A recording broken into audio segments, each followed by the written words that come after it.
then I give them the take-home version of it so that they have a tool that they can use anytime real life triggers show up. Because the triggers, it's the guy that pisses you off and cutting you off on the freeway, or your spouse that really knows how to push your buttons and create some frustration or resentment or anger. Those are all triggers, gateways to deeper healing.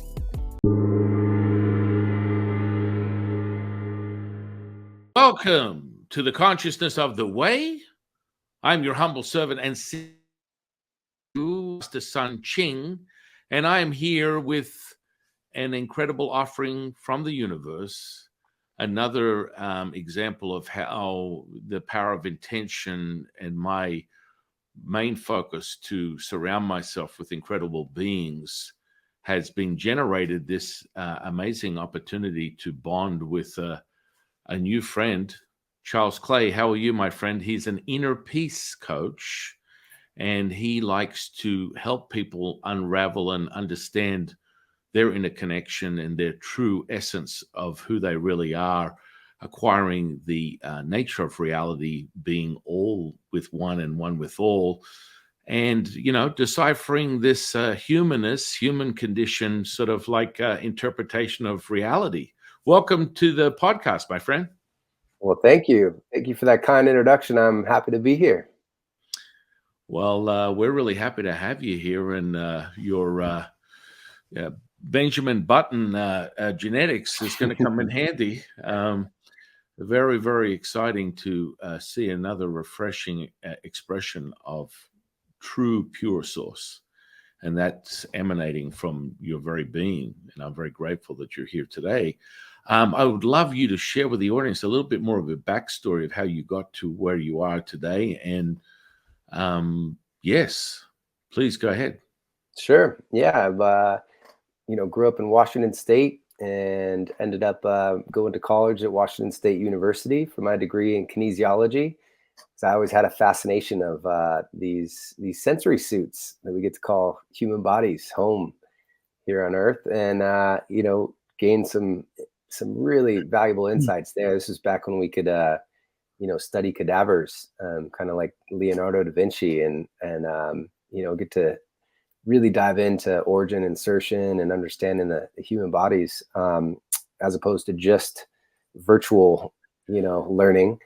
And, we got to smell the whole formaldehyde and all that. So it was a great education. And shortly out of college, I moved to California, San Diego, and Encinitas, lived there for a chapter, a very magical place. And I found myself in Mammoth Mountain in 2008.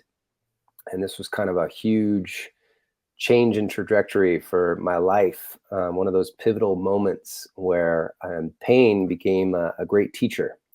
We were up in Mammoth Mountain with two of my friends, and this day in particular was crazy storm. It was a full-on blizzard. There was snow coming every which way. It was a full-on whiteout. You could barely see, the blur of a tree like 5-10 feet in front of you. And here we are at the top of the mountain, and they'd closed down the lifts because it was so dangerous. But we looked at each other. We're like, hey, there's only one way down. Let's charge and have fun and, stay low, be ready for anything. So we're flying down this mountain, this like giant white abyss, it felt like. And it was really fun until about halfway down. And I went off a jump that I didn't know was there. And it felt like I just went off a cliff. And I found myself in midair, freaking out. I had no idea, which way was up or down or where the landing was. So when I hit, it was a pretty intense impact to my low back. And it felt like I just got hit by a lightning bolt. Wow. And I remember being in so much pain. I was yelling to my friends, hoping they could hear me. They were way ahead of me, couldn't hear. I looked at my phone. My phone was dead, no battery. So here I am in the middle of Mammoth Mountain with like a level 11 on a 10 scale of pain, and could barely stand up, let alone, move. And it's in those moments, you kind of find another gear and channel the inner Spartan warrior, and was able to click my board off and actually sit on my board and slide down, on my butt, because I couldn't stand up yet. And I would just keel over, breathe into the pain for a while, and then eventually kept doing this till I made it down the mountain. And then I went to go see doctors and didn't like what they were telling me. So I kept seeing different doctors, and they kind of had the same diagnosis and showing me all these MRIs and images saying that I would need multiple surgeries or I'd never move the same again, and that I should get surgery scheduled ASAP. And, even in a fight or flight state, very stressed state, I was able to access my intuition and just choose a different path than going under the knife. And that was a pivotal moment in my life, because it wasn't easy choosing the natural healing path. But I found myself in Encinitas, my apartment at the time, and I remember I could barely crawl to the bathroom. I was in so much pain, and I had to sit with all the emotions that I had been avoiding, previous to that. Fear of, man, am I ever going to move the same again? Shame of not being able to stand up straight, let alone be productive, and some grief that I hadn't processed from loss earlier in my life. And so that all kind of created space for me to actually feel through that. And in a pool of tears, after a good cry and allowing yourself to feel the depths of those emotions, aka messengers, there's a level of clarity that comes. And I was clear on setting an intention for a meditation that I did next to receiving all answers to healing naturally without having to Mm. get surgery. And during that meditation, a friend I hadn't talked to in 2 years sent me a message, not randomly, and said, "Hey, I heard your back's in bad shape. Check out neurokinetic therapy, NKT, the work of David Weinstock." And so this was a huge rabbit hole for me of, discovering some of the great work of this brilliant teacher that had studied all the different chiropractic schools and condensed his method into a very simple, easy to use way of getting answers from the body through muscle testing. And so I got in touch with him, got him on the phone, and he said, "Oh, I'm in the Bay. You're in, San Diego. I can set you up with one of my top students." That's how I met Christina, and she was a doll. I walked into my first session of NKT, and I looked like Shakira stuck in a mid-hip dance move. My hips were over to the left, my upper body's to the right. I was a mess, and that was representative. My body was showing me how out of alignment I was with my purpose at that time. Still working with like 10 clients a day and then going out on the weekends and avoiding emotions and feelings by numbing out with,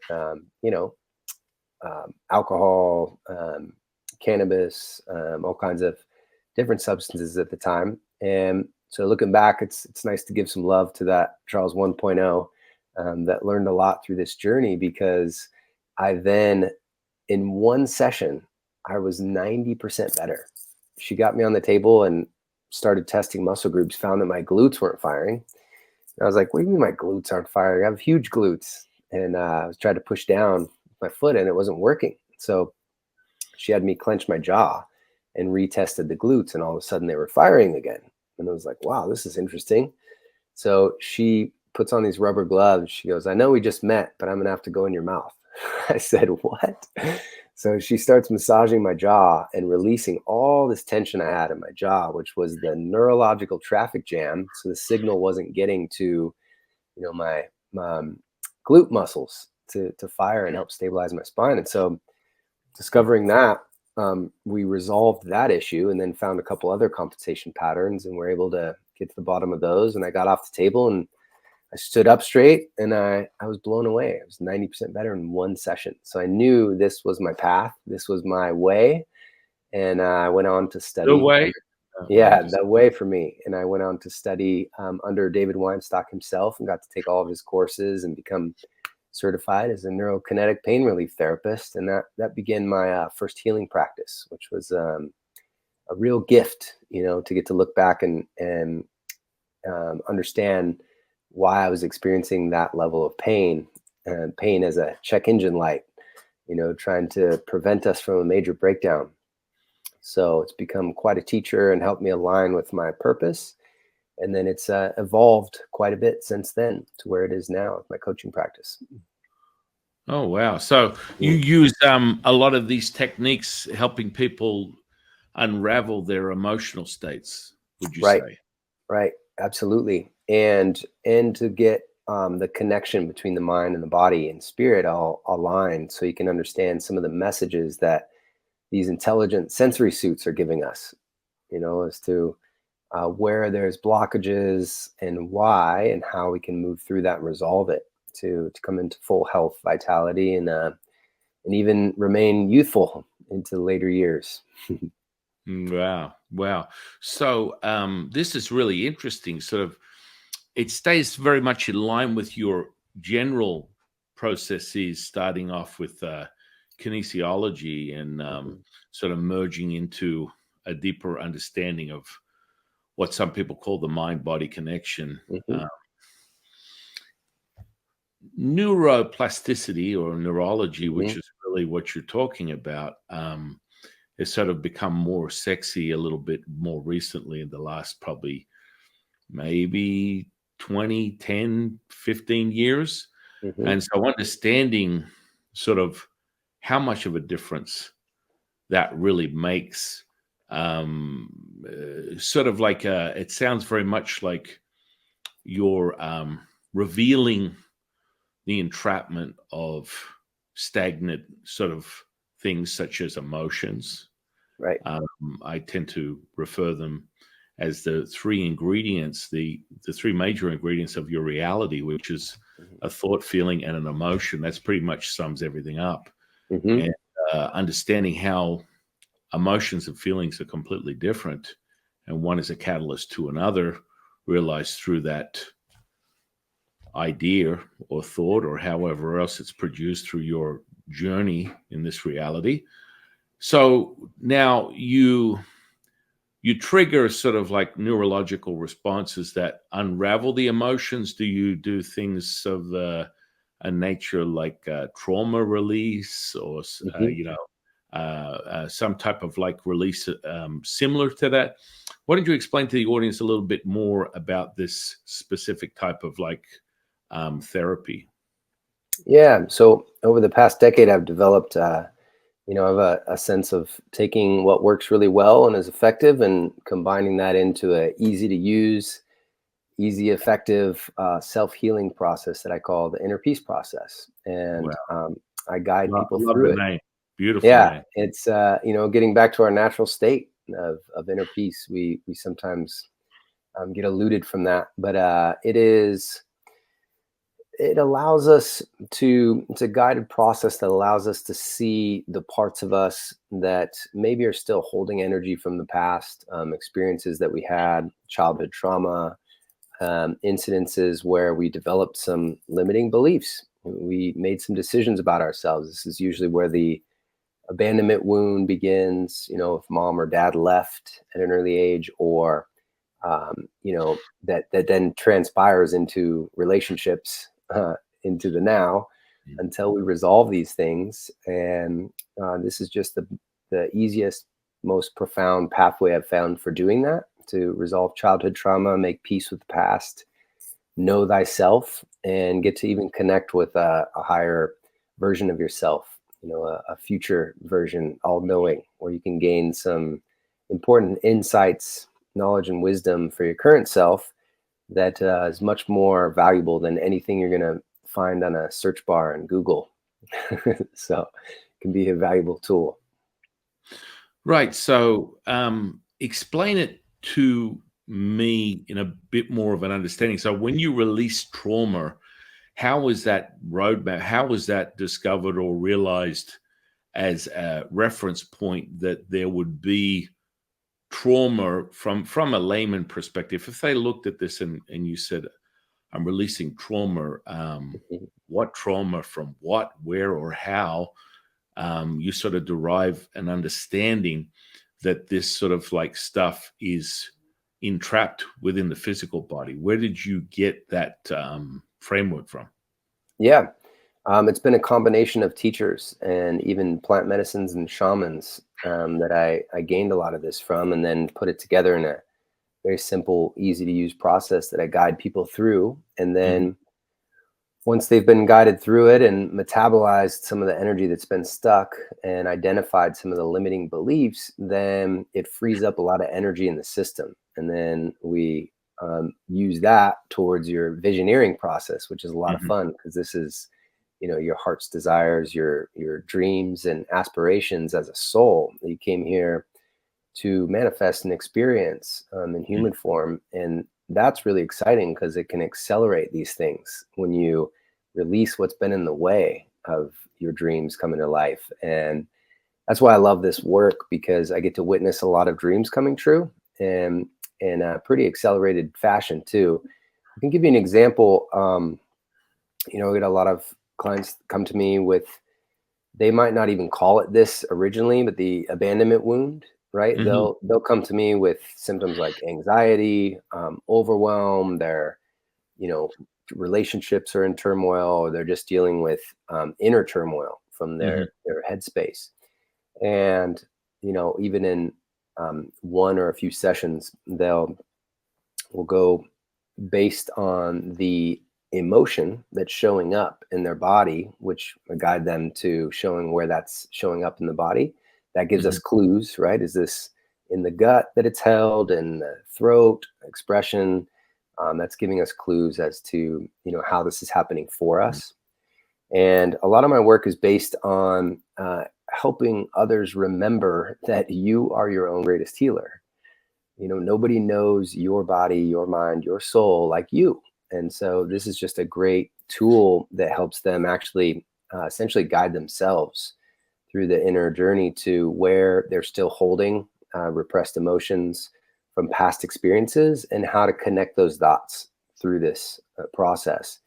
And so might take them back to, like their 4-year old that mom and dad got divorced, and mom left for the first time, and there was this abandonment wound that began at that time. And as a 4-year old, it's a lot to process, right? We're not taught this in school, how to move through that pain and loneliness, and and all the grief that comes with that. So we tend to create stories about ourselves, like that must mean that I'm not worthy of love, right? Or I'm not good enough if mom's leaving, right? So that's where these stories originate a lot of times.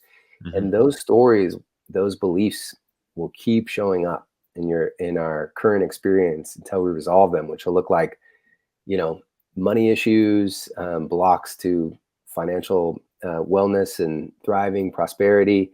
Could show up in relationships, as avoidant attachment style, or codependency issues, until this stuff's resolved. And what's great is that each time we go through this process, it releases another layer. It allows them to metabolize that energy that's been stuck, and get to identify where it came from in the first place, so that they can bring their knowledge as their current self and wisdom to the younger version of themselves for a reparenting process. And this is really profound, because it's essentially like rescuing parts of ourselves from the past and integrating that into safety of our hearts and our present selves, and then attuning to our higher future version self, that's an all-knowing version that can give us some insights and wisdom as our current self as well. So it's unique every time. But what's great about my work that's different than a lot of other coaches or chiropractors or therapists is that once they experience this process and I guide them through it, then I give them the take home version of it, so that they have a tool that they can use anytime real life triggers show up. Because the triggers, it's the guy that pisses you off and cutting you off on the freeway, or the your spouse that really knows how to push your buttons and create some frustration or resentment or anger. Those are all triggers, gateways to deeper healing. We just don't typically have a process for that, and that's what this is. It's a they can choose, wow, I'm feeling these emotions, and I can choose to go stuff it in something in the fridge, or go to alcohol and try to numb it out, or go on Netflix or Instagram to try to seek dopamine and pleasure to avoid it. But that just keeps it stuck. And this is a process that they can then instead choose to take it through a step by step method that allows them to learn something new about themselves and resolve and metabolize energy that's been stuck, some of those messengers, the emotions that have been trapped as issues in their tissues, and free up a lot of energy that they can then channel into, ultimately what they truly desire, and taking steps in that direction, inspired action. So it's a game changer. It's been some very fulfilling work, to say the least, and it was an important part of my journey. I continue to take my own medicine. I have two beautiful young daughters, and when I get triggered, I'm very human too. I'm not above all this, so I just have the opportunity to resolve these generational wounds, like the abandonment wound and mother wound, the father wound, the stuff that gets triggered. This is a process that allows us to finally metabolize the energy that's been stuck, and to identify where those beliefs were created, so we can bring in a deeper truth to embody, and to get to finally resolve some of these generational wounds that have been going on for eons, including the Mhm. abandonment wound. And to heal that for oneself is not only healing it for you, it's healing it for your children, your future generations. It's like, when it comes to trauma, it's like we can deal with it, or we can pass it on.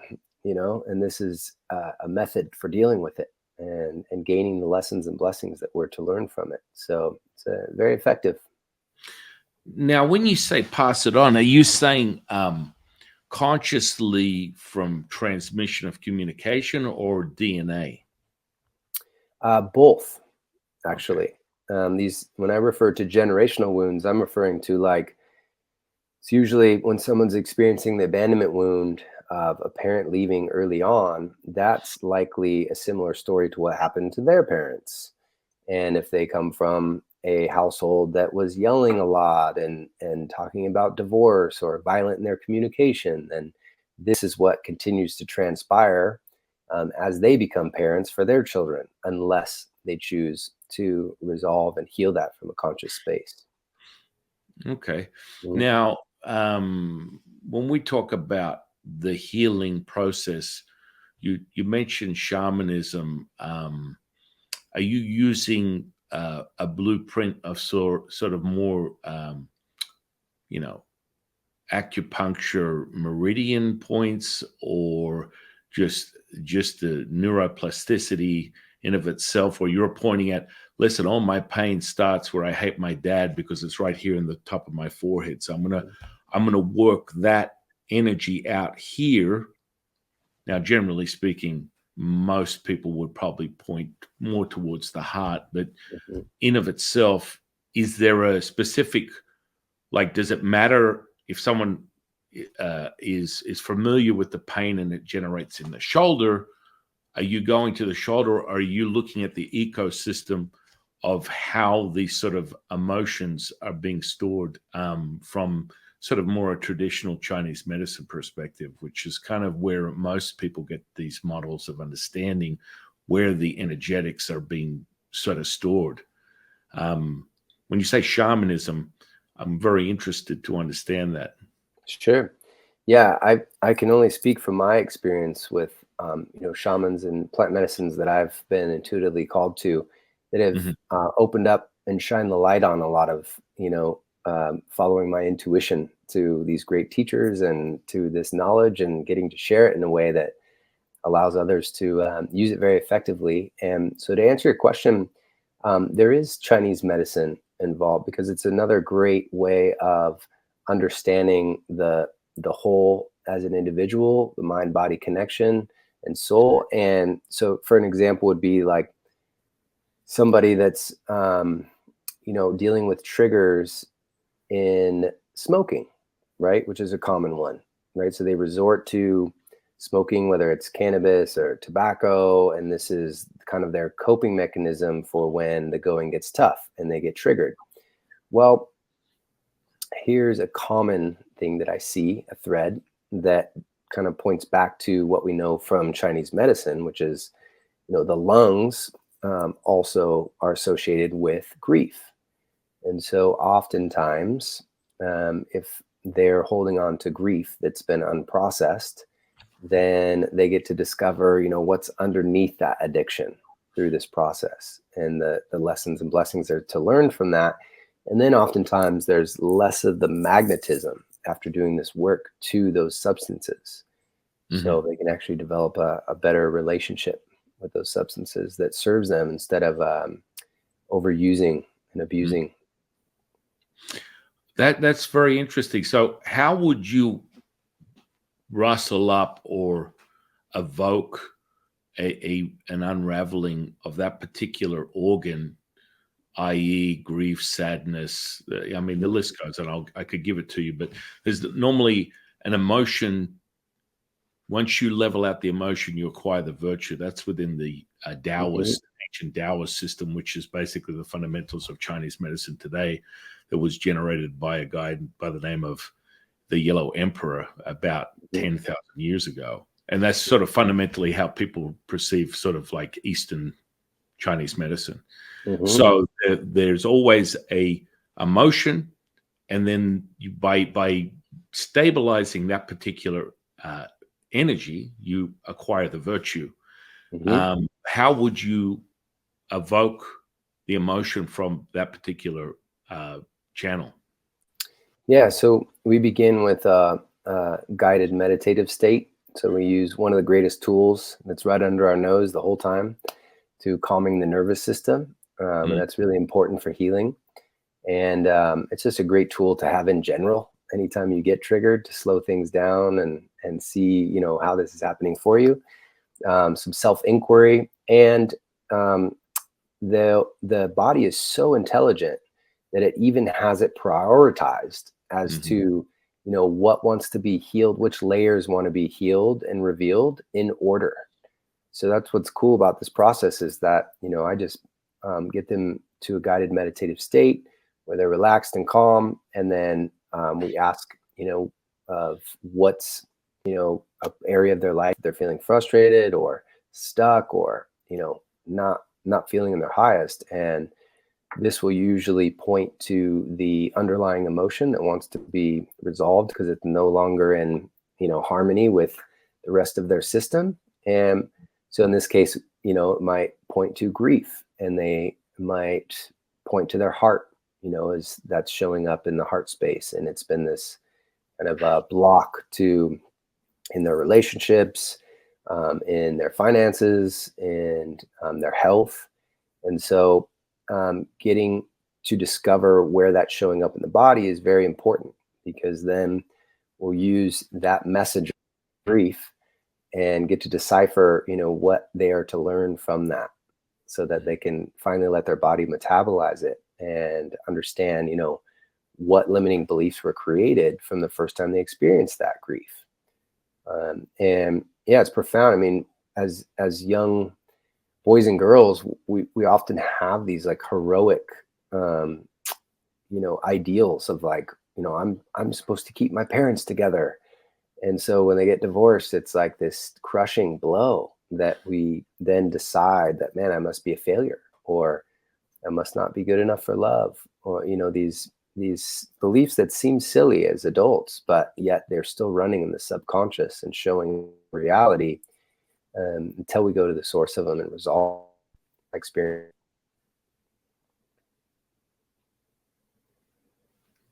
Charles, are you there? Yeah.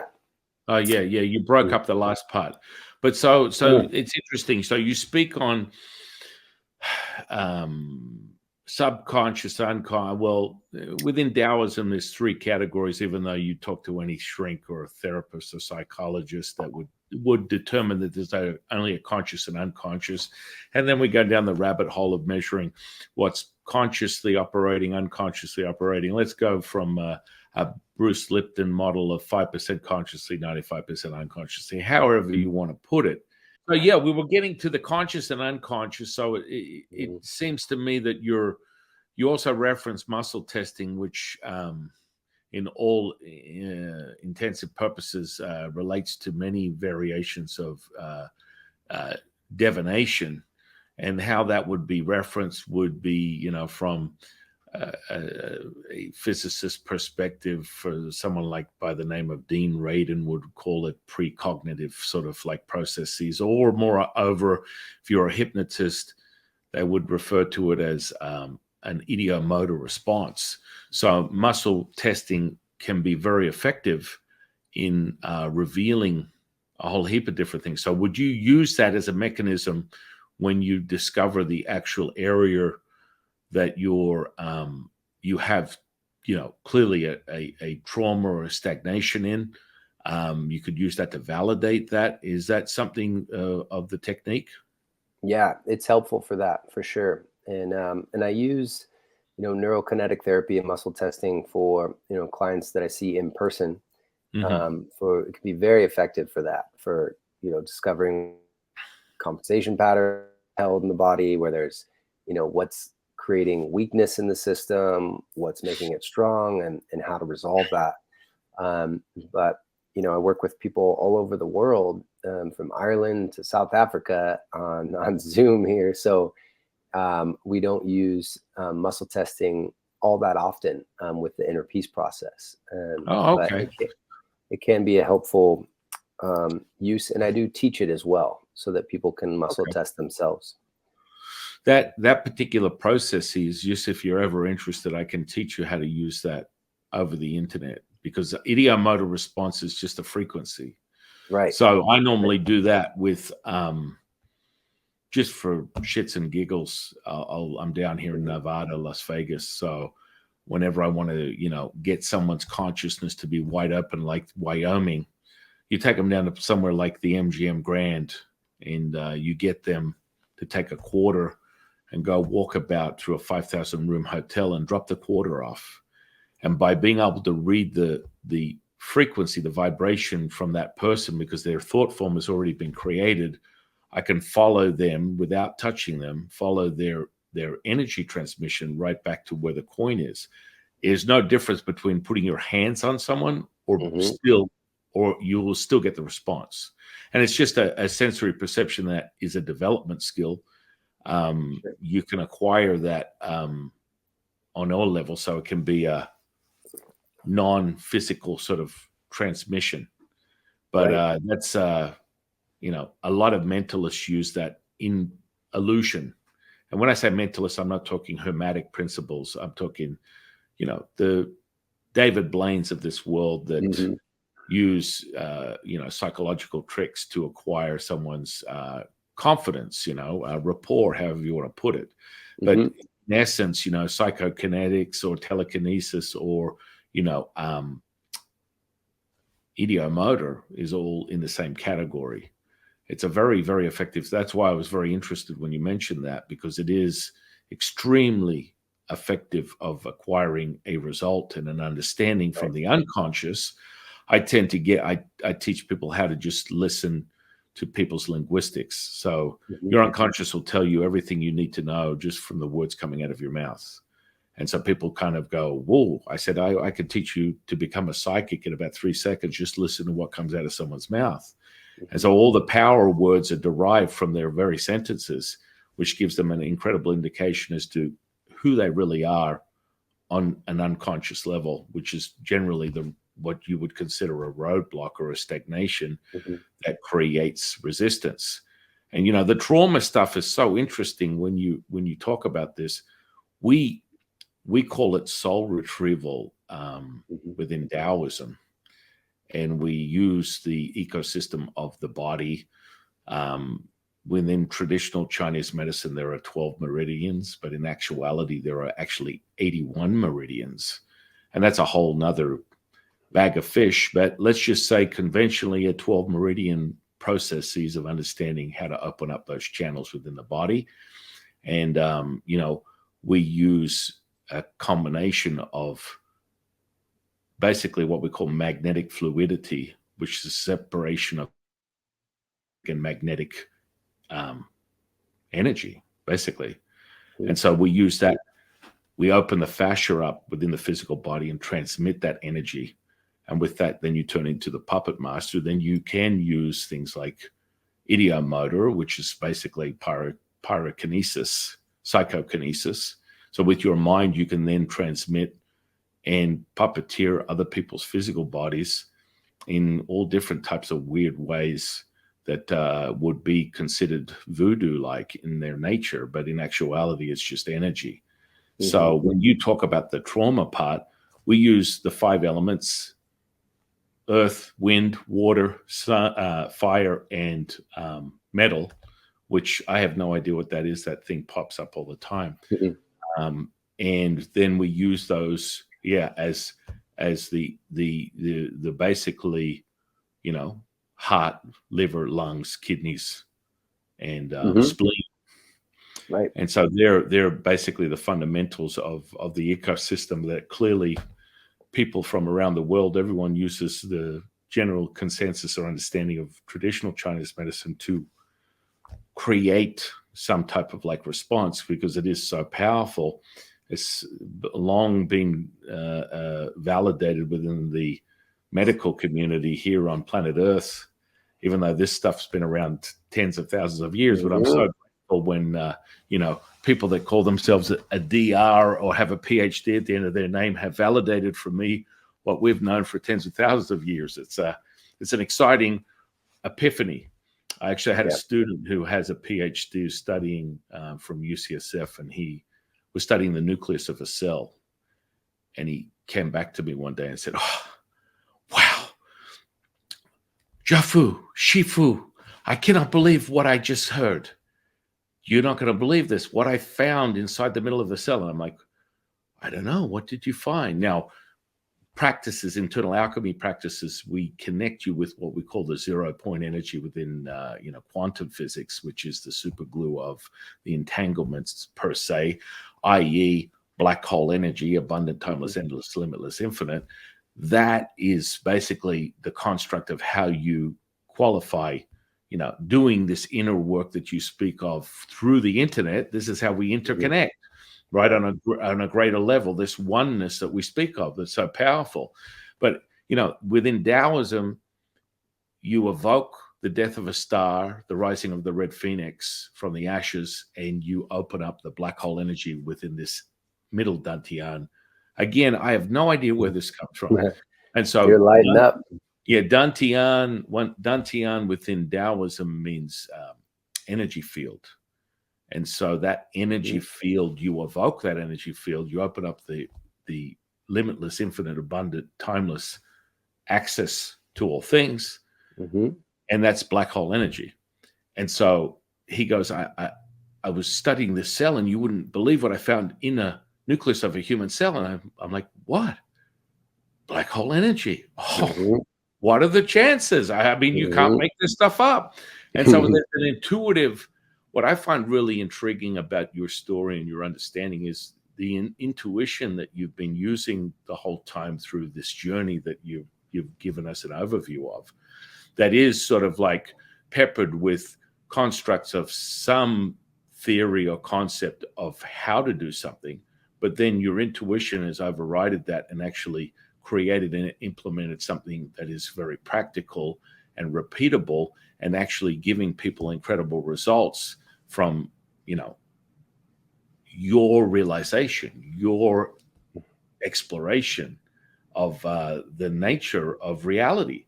And this is the thing that gets me excited every day I wake up, is watching people discover the power within themselves. Right. And, just putting the pieces together how they see fit, because I always remind people there's no one right, wrong way up the mountain. It all happens. And so within Taoism, we call it one side of the mountain is yin, one is yang. They come together, you come to the point at the top, and you realize all things as one, i.e. the universe. And so that's the plight of being able to decipher the dualistic sort of like perspective of a human being, and acquire that high level of awareness that goes beyond what you would conceive as a 3D reality. And this is the intriguing part of how profound your story is. And the proof is in the pudding. Take one look at you. You look like a 12-year-old version of Charlie Hunnam from SOA. You've probably heard that before, right? I haven't, but somehow I'll take that as a compliment. It is a compliment. He's a very good-looking guy, no stretch of the imagination. But that is proof. We need to validate our experience, and I'm really very much a show me guy, where I will show you from the present moment, which is the only thing that's real, is right now. Everything else is, you know, subjected to your humanness. So what you can validate in this present moment is the ability to create manifestation, magic, healing at a higher frequency. And so, if it's something where I envelop my forearm and take a skewer and drive it through my forearm, draw no blood, pull it out, and I've got a smile on my face, and you go, how in Tao's name is that possible? Because it's all energy. And these are ancient Taoist practices from Qigong that we do to embody the energetic body that envelops the physical body. And so, iron shirt training, iron fist training is a development of a chi cultivation that makes it, the physical body, almost impermeable. There's no way that you can derive pain or suffering from it when you saturate the chi into the cell, and you become the master keeper creator of your 50 trillion cells, being able to direct it with your attention, intention to any part of your physical body or external to the field as a signature. And so it's just exciting because I really do. I can't wait to hear you talking to me more about inner peace, because I'm getting sort of very excited with the idea that there are very similar sort of like pathways that we're walking on, and they're both bearing fruit and showing result that is awakening people's understanding of who they really are. So tell us more about the inner peace. Yeah, I couldn't agree more. I feel like we're barely scratching the surface as to the magic that's possible, as a eternal soul in a human form, and we are just scratching the surface. So it's fun to discover all the different ways of healing, and each person's path is a little different. And so I just really enjoy offering sovereign chi, healing tools that allow people to step into their own self as their own greatest healer. As like, I don't need to manipulate. I don't need to, go into somebody's, deep dive into their dramas and such. I just simply amen to that, and, brother. yeah. I'm very excited that you said that, because a lot of people get into this understanding identity is everything. Well, the truth is, all thoughts of your mind are not yours. And when you realize that you are not of this body, what can harm you? Right. Nothing. But the fact that you drew that up, because I mean, you are circling around traumas, but I was expecting a different answer from you when it comes to that. We use soul retrieval within Taoism. That's a very, very, I don't know, 10,000-year-old practice. But I sort of bypass it. My personality is a little bit too cheeky where it comes to, it is, you can find out why your daddy didn't give you 4 cookies and a glass of milk at 5, or you can realize and identify that is nothing more than energy, and move right along with the healing process, which is the unraveling process. I call it sort of hillbilly hand fishing. You get a bucket of fish, you reach in, you grab it, they're all floating on the top there. There isn't a single thing you can't touch and remove and heal from. And when I say heal, I mean, again, it's a subjective sort of, I don't know, human experience that you even have a trauma to start with, but it's a distraction. And when you talk about the soul, when you talk about greater things of that nature, I get very excited, because this was not the common practice 30 years ago when I started on my natural born life journey of this stuff, even 20 years ago. I'm sorry, even 10 years ago, this was not common practice. and an understanding that they're all interconnected. And quite frankly, the highest point of healing is a spirit healing. What we call Shen, which is spirit, is that connection with oneness, which is the Tao. And so this is sort of like, didn't you say you've been on this for about 10 years? Now, was it 10 or 20? Yep. Yeah. Over a decade now. Yeah. Yeah. And So I had to learn the hard way, of course, to teach an easier way. Well, no, I mean, Yeah. don't you think that's a profound thing, though? Your consciousness gave you a few obstacles to identify with the absolute, worst case scenario, that you can really bring that to all your clients, all the people that you help around the world, with a deeper Right. understanding of, the human condition, which is, the albatross that everyone basically links themselves to and Right. limits potential. Yeah. And you mentioned intuition, and inner peace. It's important to have a relationship with intuition, and in order to have that, it's important to have some tools to calming the nervous system. Like Mhm. downshifting and down regulating this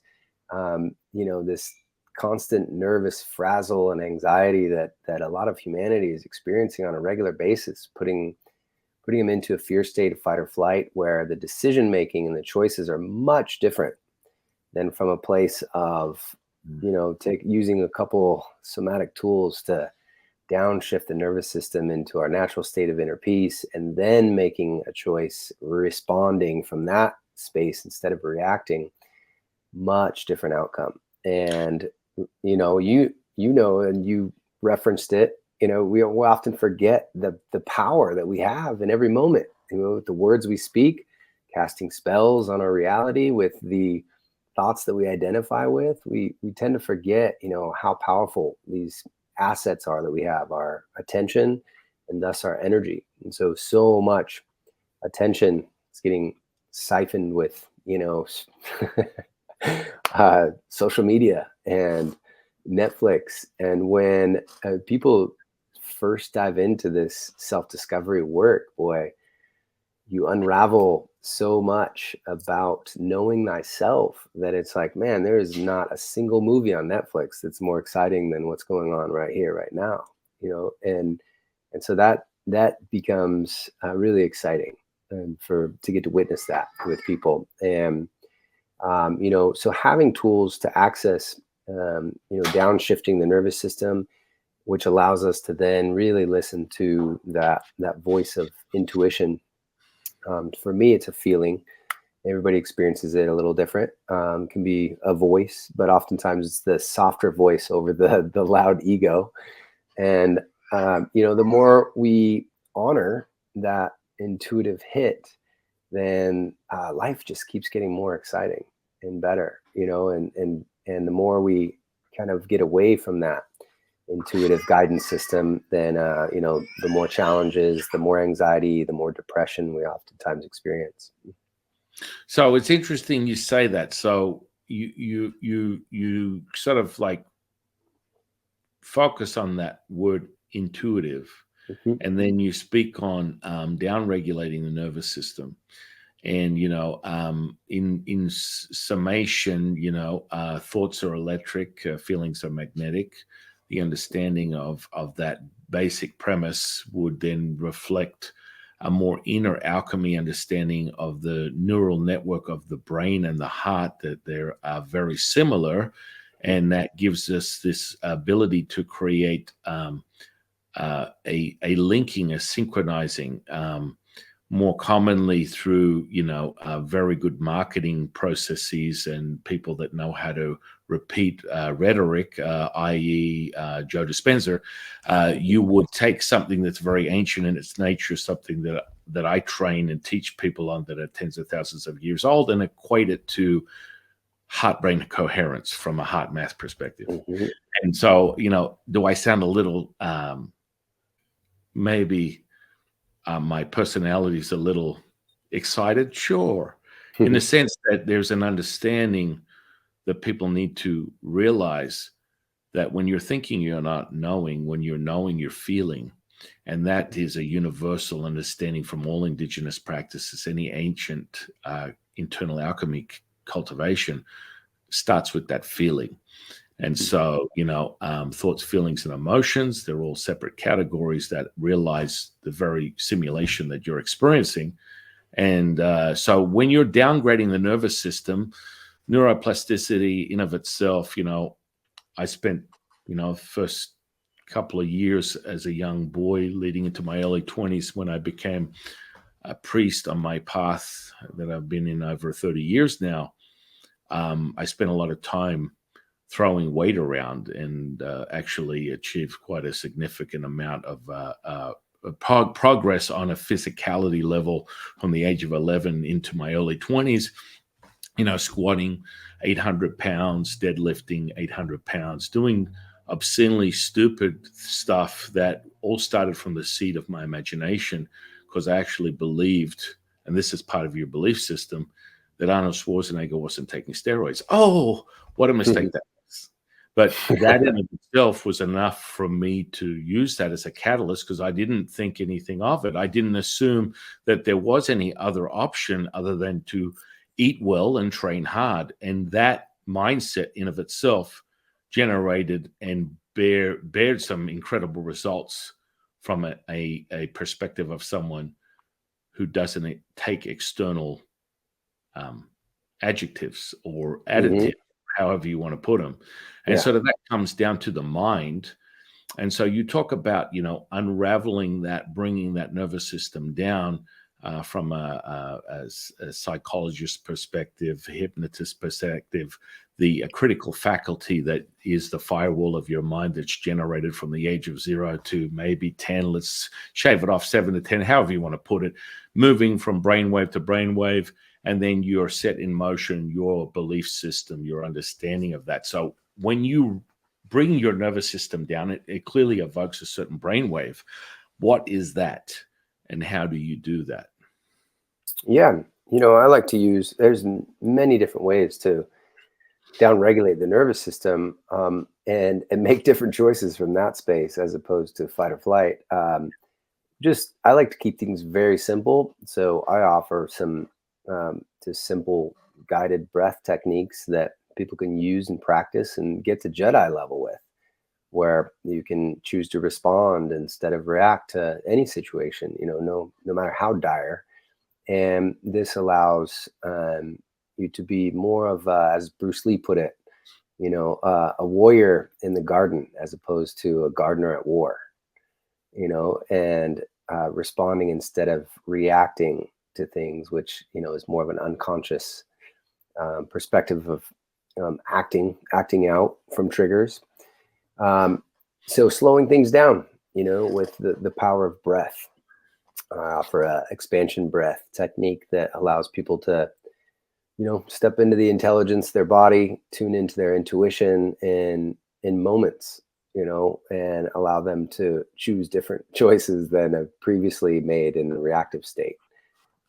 So that alone is kind of the foundational piece for my work. And then once they build on that and reach, a level of understanding and embodiment from that, then it's much easier to shift realities, because you're making choices, from a place of, seeing the whole picture instead of just what's needed right now in threat mode.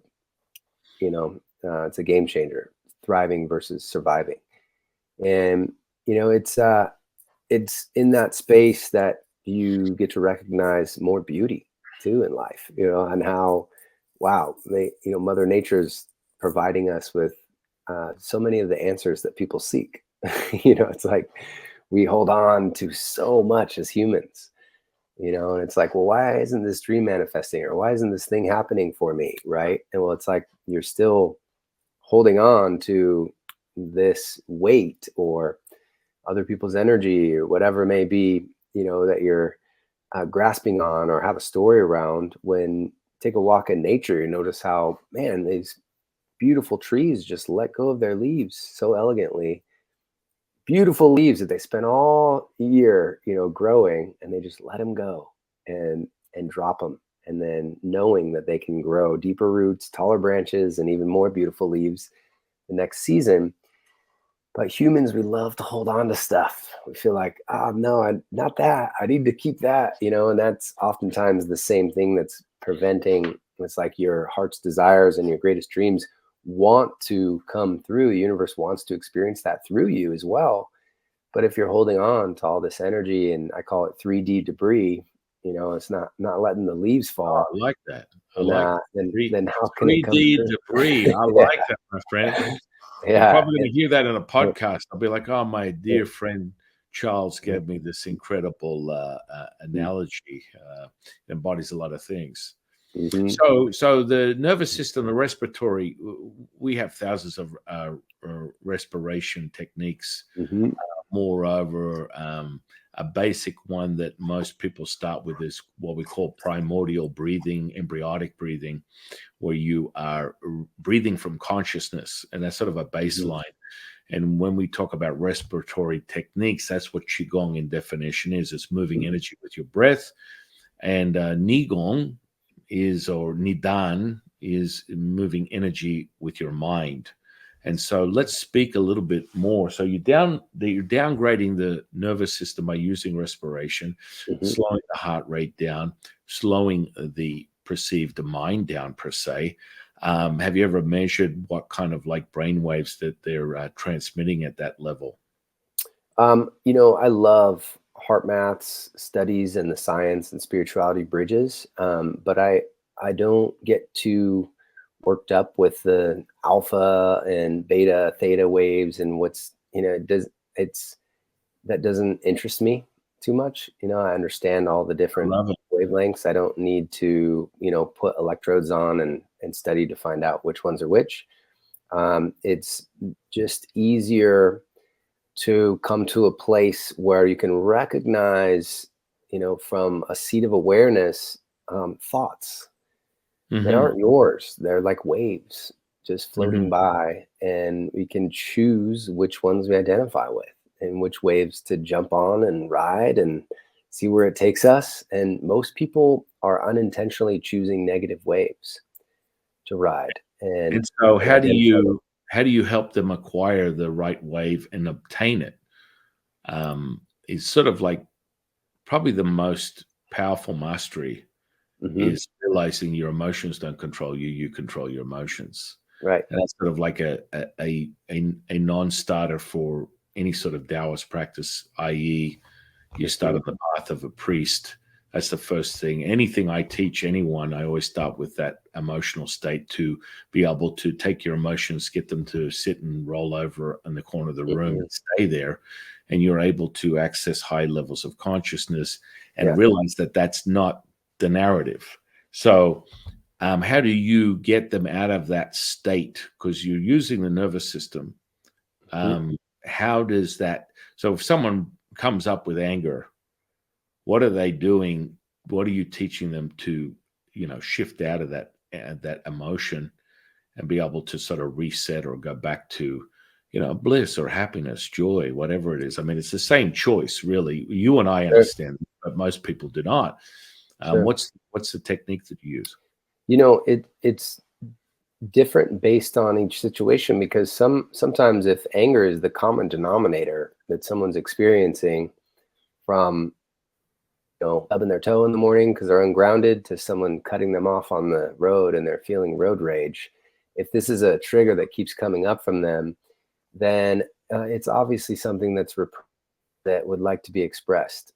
So it's giving them permission to, have an outlet for that that's Mhm. constructive, and channeling that and improving the relationship with that. I mean, anger is a very valuable emotion as a human.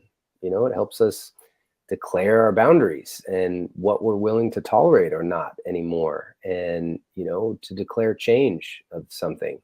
And we've just seen the distorted, destructive versions of it so much that it's been classified as this bad emotion, when in fact it can be very helpful for discernment in your life.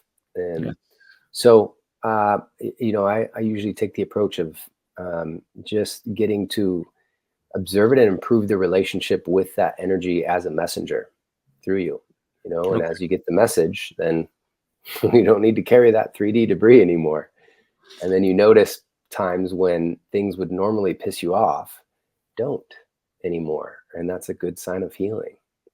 And so this is, I mean, that's really profound. It's in line with a lot of the things that I teach. Normally, I use a system which makes it identifiable.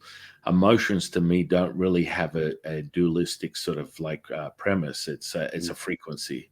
Sure. So you can be either at a low frequency or high frequency. High frequency is going to bear the fruit of your realized reality, manifesting something in this 3D that will be more instantaneous as opposed to, dragging it out, a thought, feeling, and emotion that will eventually percolate and manifest into something, i.e., a physical element, which is where most people generally store their emotions. Yep.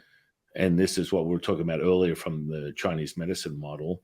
People will store those emotions in their yellow cord, which is the diaphragm, and then it's dispersed to the appropriate organ that it's associated with: fear in the kidneys, anger in the liver, Yep.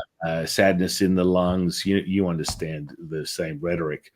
Now, how you disperse that and then it doesn't become a reoccurring thing is sort of, from my opinion, for everything I teach people, is staying at is being able to maintain a frequency that can disperse that instantaneously. So if you're expressing anger, and you attach it to a place, person, a thing, well, it's going to continue to repeat itself, as opposed to understanding that it is an expression, it's just poetic, beautiful word, expression of energy that has to be released and not internalized once again for tomorrow, next week, next year. So understanding this processes, you use the nervous system.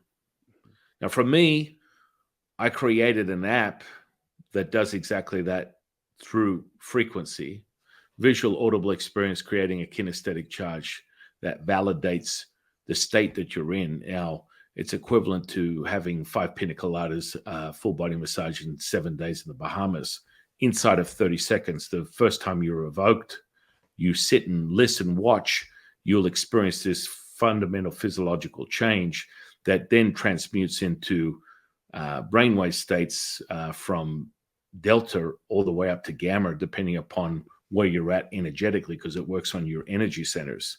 And when you go through the progression over 9 weeks, you acquire the mastery. And quite frankly, you master it pretty much within the first couple of attempts, which lasts about 27 minutes. But I show people how to use an exercise to measure their neurological response so that you can use it instantaneously to adjust yourself from a perspective of, if someone gets in your face, you can shut it down. Like, the emotion will be dispersed and not being evoked. It will be dispersed instantaneously using your neurology. It sounds to me like we're on a very similar path in understanding. And the beautiful part that always warms my heart is it always comes back. All the rivers run back to the ocean, always comes back to some level of Taoism awareness. Now, whether you want to equate it to that or not, that's where all the secret sauce came from, outside of Hinduism.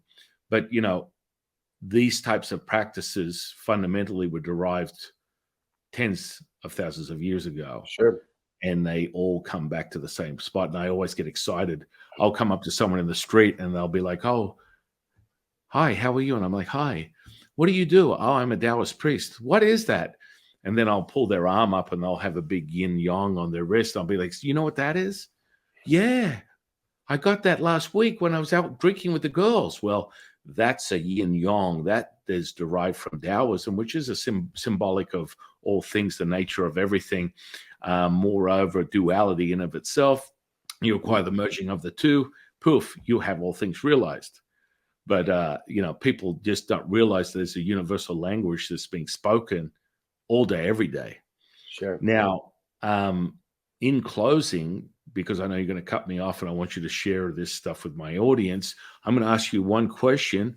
What's your definition of consciousness? Yeah. Consciousness, and even actually like the reality in itself is fun to play with, because when asked what is reality in this realm, you know you could say it's that which never changes, which is interesting to contemplate, because so much changes in this reality. And so consciousness is that can observe the reality, and we all have a different experience of it, and yet we're all connected to it. So just like coming back to you know nature's answers again, there's our world wide web that we're connecting on right now. Nature has its version of world wide web through the mycelium, and it makes sure that in the entire forest, if there's one tree that's ill, through the mycelium they can communicate with the larger trees. Oh, this tree needs some resources, and they're happy to share, because it recognizes that they're all connected, all part of the same, and then allows that little tree to thrive as well. And so that's possible for humanity as well. There's more than enough abundance, wealth, resources, that Mother Earth produces for every single living being to thrive. So it's not a matter of whether there's enough. It's more of is it getting distributed properly to where it needs to go, or hoarded, right? And that's where the 3D debris comes in.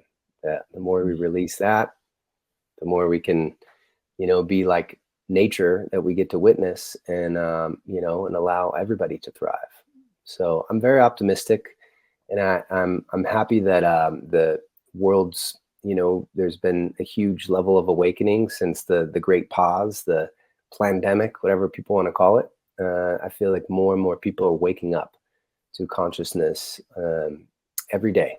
So it's an exciting time to be alive. I would concur with you, my friend. And in closing, I'm going to put all your social media under this podcast. It'll be on YouTube. It'll be on all podcast platforms. I think there's over 20 that I'm on. And in closing, what is going on with Charles today?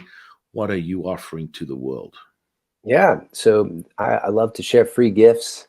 I have a practice which you'll probably love, being a Taoist. It's called Sovereign Chi. It's an alignment activation to fill up with your own life force energy, and release 3D debris. It's very simple. It's a movement, breath work, meditation practice that is really powerful for moving from anxiety into a clear state to create from. And that's a free gift at charlesclay.coach. Just subscribe at the bottom and you'll receive that guided practice. It's a fun one. And if you like it, try it for your good morning ritual, watch what happens. And then as well as, love helping people all across the world. So those that like to reach out on Instagram, it's charlesclay.coach. And there, feel free to DM, send a message with Inner Peace. And I'm happy to share a 15-minute support call as a gift, while space is available, and hear where you're at, what you're going through, and where you'd like to go, and see how we can help you with that. So some exciting things on the horizon, and just happy to be of service. That's beautiful, my friend. I'm very grateful that you shared your time with us today, and Likewise. I'm very grateful to the Tao, the universe, and your guides, the frequencies that brought us together, creating a new friendship, which I'm always grateful for every day, creating new bonds, new realizations of something greater. And, we're going to bottle that secret source of longevity that Charles is offering out here, and go check out SOA, and you'll realize you have a doppelganger. There you go. Look at that. Have you ever seen that? Have you ever seen that TV show SOA, Sons of No. Anarchy? There you go. Oh, okay, yeah. Yeah, Now I know what you're talking there you about. go. Yeah. You'll be like, oh, Yeah. hang on a second. Yeah. Yeah. Yeah. His name is Charlie Punnam. Mm-hmm. So there you go. Charles and Charlie. I don't know whether that's two of the same or one Probably different than the Viking other. brothers from another mother. Exactly. That's what I'm Yeah. saying. Yeah. That's what I'm saying. But again, very, very grateful to have you here today. And I want to thank you for sharing everything with the audience. Well, it's truly a pleasure, and it's been a lot of fun getting to drop in with you. So look forward to connecting more. We will definitely connect more, and on another day, we'll check back in with you in the future and have you back on.